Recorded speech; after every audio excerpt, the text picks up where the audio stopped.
చెప్పేసి. So take off లో అమ్మ క్యారెక్టర్ అనుకున్నావు, ఫాదర్ క్యారెక్టర్ ఆయన అనుకున్నావు, విజయ్ గారిని అనుకున్నావు. ఎందుకంటే అతను కూడా wonderful actor, very good actor. వాళ్ళ నాన్నగారి దగ్గర నుంచి మళ్ళీ ఆ ఫ్యామిలీ అంతా, గోపరాజు రమణ గారు మొత్తం ఆ family. The best support co acting అంటే నేను కొత్త కాబట్టి కొన్ని టిప్స్ చెప్పడం, ఏం కాదు ఆగు నెక్స్ట్ ఇలా చేయొచ్చు అని అన్నారు. పాత లేదు హీరో, నాకు కొత్త. తను ఫస్ట్ డే నేను షూటింగ్ వచ్చినప్పుడు నేను కూడా టెన్షన్ తోనే వచ్చాను, ఎందుకంటే కథ విన్నాను.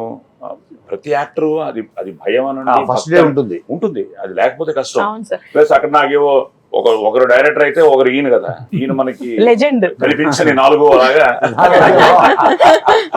సో నాకు ఎప్పుడు ఫస్ట్ డే వచ్చి సెటిల్ అయ్యి డైరెక్టర్ ఓకే హ్యాపీ అనుకుంటే ఇంకా మనం వెళ్ళిపోవచ్చు. అలాగా ఎవరు కొత్త, ఈ సినిమా ఫైనల్ గా తను అనుకున్న కథని ఈ రోజు మనం జనానికి మన క్యారెక్టర్స్ మూలంగా మనం ఎక్స్ప్రెస్ చేసేదే సినిమా. సో ఆ విషయంలో ఐ థింక్ అందరూ బాగా చేశారు. సో మీరు కొత్తగా వచ్చినా